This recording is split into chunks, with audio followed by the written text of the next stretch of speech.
हरे कृष्णा। आप सभी प्रेमी भक्तों का हमारे चैनल पर हार्दिक और स्नेहपूर्वक स्वागत है। दोस्तों, अन्नपूर्णा माता व्रत कथा भारतीय परंपरा और धार्मिक आस्था में एक महत्वपूर्ण स्थान रखती है।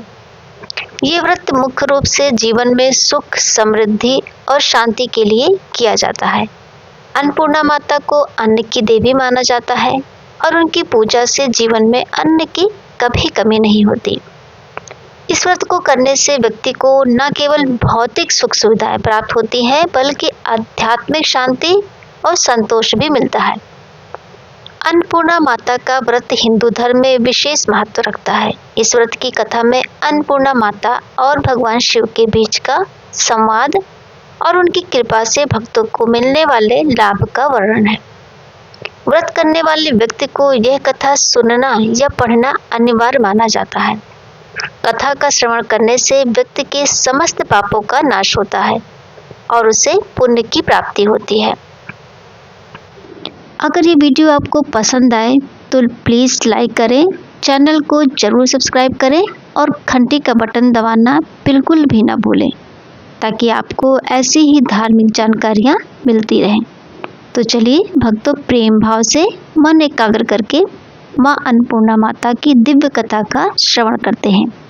सबसे पहले प्रेम से बोलिए, जय माँ अन्नपूर्णा माता की जय। हर हर महादेव। भक्तजनों, एक समय की बात है। काशी नगरी में एक ब्राह्मण रहता था जिसका नाम था धनंजय। उसकी पत्नी का नाम था सुलक्षणा। स्वभाव से अत्यंत शीलवती, सरल, संतोषी और पतिव्रता थी। भगवान ने दोनों को धर्म, आचार, सद्गुण सब प्रदान किए थे, लेकिन एक बात का भारी दुख था। उनके घर में निर्धनता थी, अन्न तक की कमी थी। भोजन के लिए तरसते, पुराने कपड़े और घर बिल्कुल साधारण। सुलक्षणा इस गरीबी को अंदर ही अंदर सहती जा रही थी। एक दिन सहन नहीं हुआ, वो धीरे से अपने पति से बोली, नाथ, यदि हम थोड़ा कर्तव्य और प्रयास करें तो शायद हमारा जीवन सुधर सकता है। कुछ विकल्प, कुछ उद्यम आप विचार जरूर करें, क्योंकि केवल बैठे रहने से जीवन नहीं चलता। धनंजय शांत स्वर में बोला, देवी, तुमने ठीक कहा, मुझे प्रयास करना चाहिए।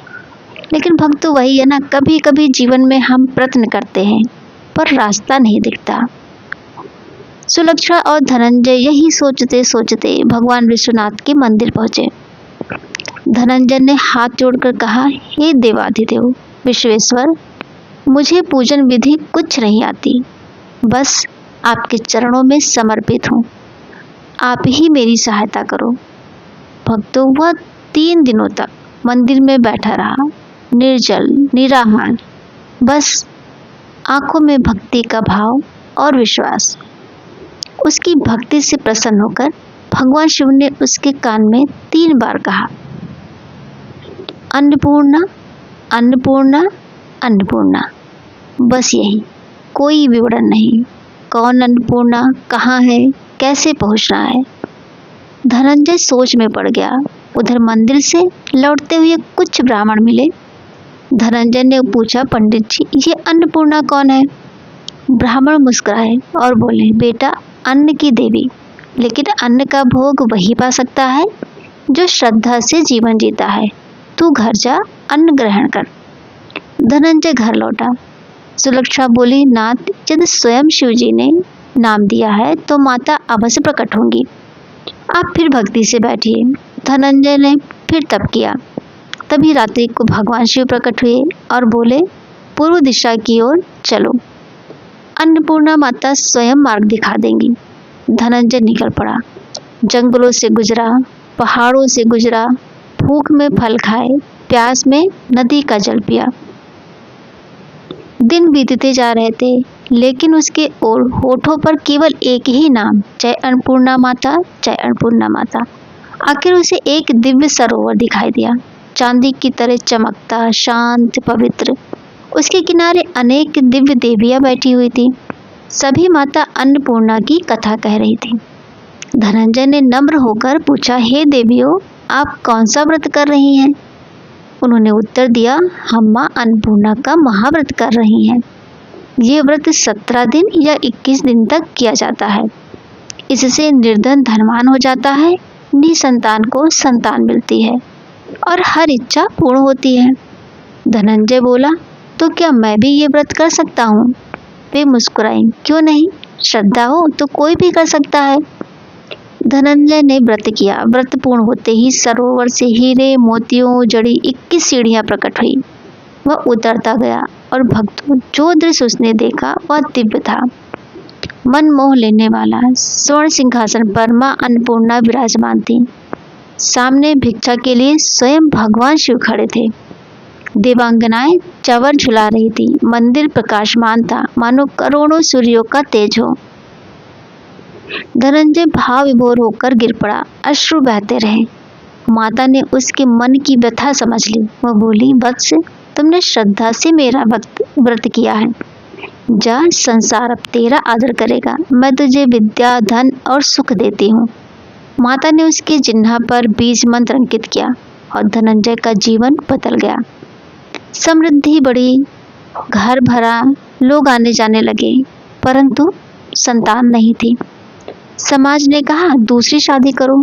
समाज के दबाव में दुर्भाग्यवश धनंजय ने दूसरी शादी कर ली। सुलक्षणा सब सहती रही। वह जानती थी माता कभी कुमाता नहीं होती। फिर मार्गशीर्ष मास आया। फिर व्रत शुरू हुआ।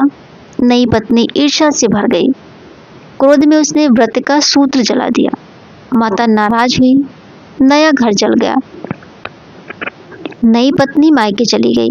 सुलक्षणा बोली, घबराइए मत, माता परीक्षा लेती हैं, त्याग नहीं, चलिए दोबारा व्रत करें। धनंजय ने फिर व्रत किया। फिर माँ प्रकट हुई, मुस्कुराई, मैंने तेरी सुलक्षणा को पुत्र प्रदान कर दिया है, जा अब सुख से रहे। और भक्तों, कुछ ही दिनों में सुलक्षणा के घर पुत्र का जन्म हुआ। गांव में आश्चर्य छा गया। लोग कहते, सच्ची श्रद्धा कभी व्यर्थ नहीं जाती। सुलक्षणा और धनंजय मंदिर में सेवा करते हुए सुख शांति से जीवन व्यतीत करने लगे। जहाँ पहले गरीबी थी, वहाँ अब समृद्धि, भक्ति और संतोष का प्रवाह था। माता अन्नपूर्णा की कृपा, दृढ़ विश्वास और सच्चे व्रत से सब कुछ पाना संभव है। हे माँ अन्नपूर्णा, हमारे घर में भी कभी अन्न की कमी ना हो, जीवन में सुख, शांति और संतोष बना रहे, हमेशा दया और कृपा बनाए रखें। सब मिलकर प्रेम से बोलिए, जय माँ अन्नपूर्णा माता की जय। हर हर महादेव। फिर मिलते हैं अगले वीडियो में। तब तक के लिए जय श्री कृष्णा दोस्तों।